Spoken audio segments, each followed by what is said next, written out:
उप मुख्यमंत्री गृह विभाग से है और वो उपस्थित नहीं है, तो मैं जानना चाहूँगा कि इसका उत्तर कौन देंगे। अध्यक्ष महोदय। मैं दूंगा। मंत्री जी अधिकृत हैं जी, तो वो जवाब देने के लिए सक्षम हैं।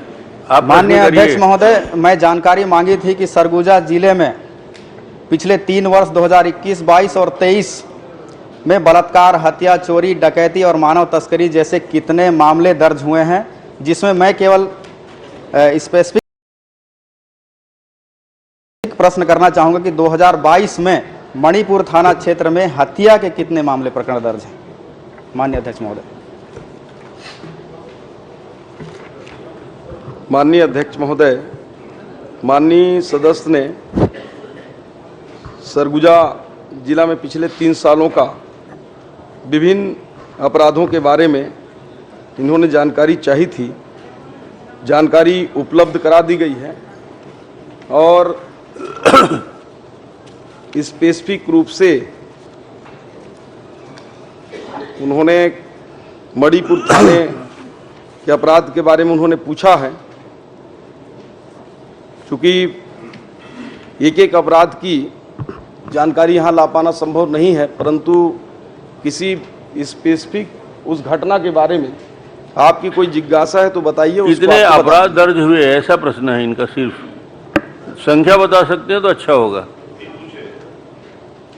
जी। हाँ, वही पूछे। संख्या बता सकते हैं, अच्छी बात है। इन्होंने जिलावार पूछा था माननीय अध्यक्ष महोदय, पूरे थानावार मणिपुर की जानकारी आप बाद में उपलब्ध करा देंगे, विधायक जी को उपलब्ध करा देंगे। यदि उपलब्ध नहीं है तो कोई बात नहीं। और प्रश्न करिए। जी जी। माननीय अध्यक्ष महोदय। अभी नहीं। माननीय अध्यक्ष महोदय, प्रश्नकर्ता के प्रश्न आएंगे। ये सवाल पूछने का उद्देश्य एक बहुत ही महत्वपूर्ण प्रश्न की ओर है, जो कि मैं इसको सदन के सामने रखना चाहूँगा। ये मणिपुर थाना क्षेत्र का एक FIR हुआ है, जिसमें FIR संख्या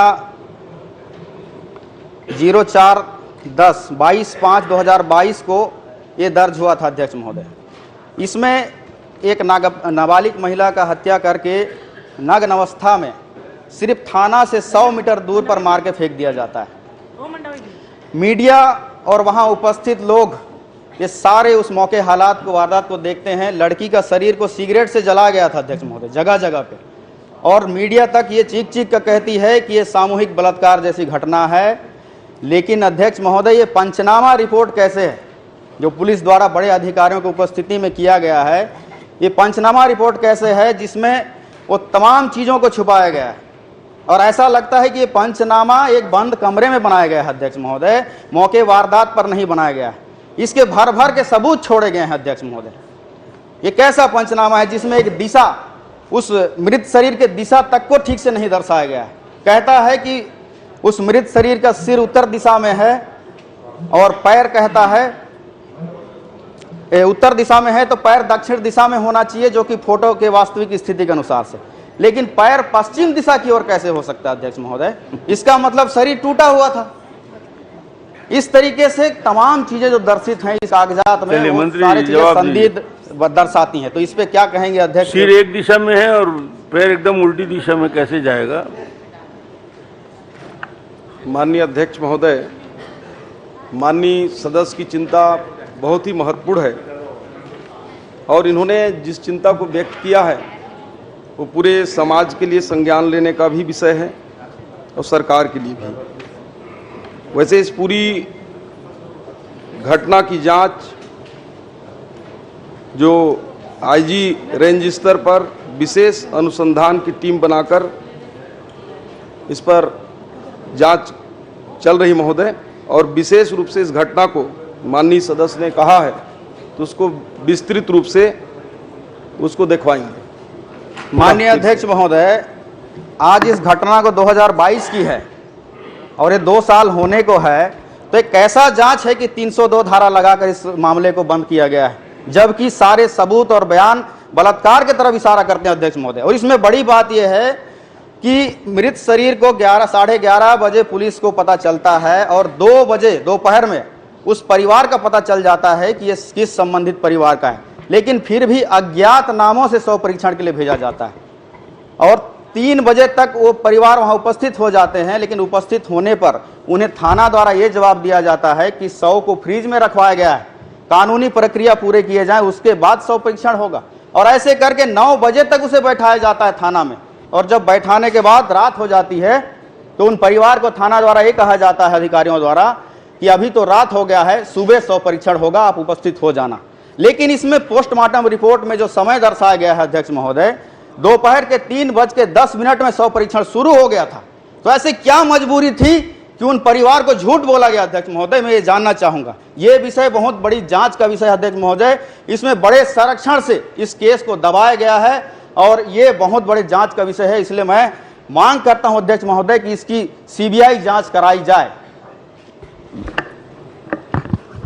माननीय अध्यक्ष महोदय, ये घटना निश्चित रूप से मेरे व्यक्तिगत के लिए भी और पूरे प्रदेश के लिए भी काकरो कुकरी चोर हो जाए तब बोल सीबीआई जांच करो। एक समाज को संदेश देने की ये घटना है।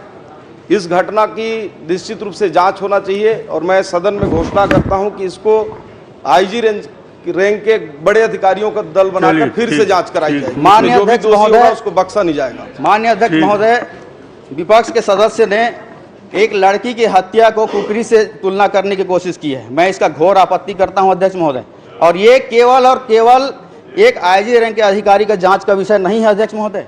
अगर होता तो आज तक ये दूध का दूध और पानी का पानी हो जाता अध्यक्ष महोदय।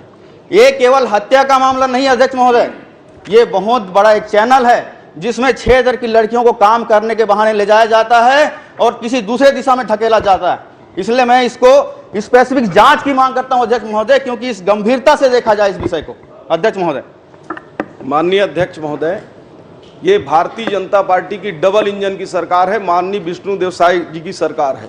इसमें निष्पक्ष जांच होगा और जो भी दोषी होंगे टीम बनाकर जांच कराएंगे। कोई भी वर्धा में भी आंदोलन चला थे, साधराम यादव, और वो सिर की दिशा का भी जांच करवा दीजिएगा। सीबीआई जांच करा, ईडी सीडी कागज तो सब जांच करो ना भाई।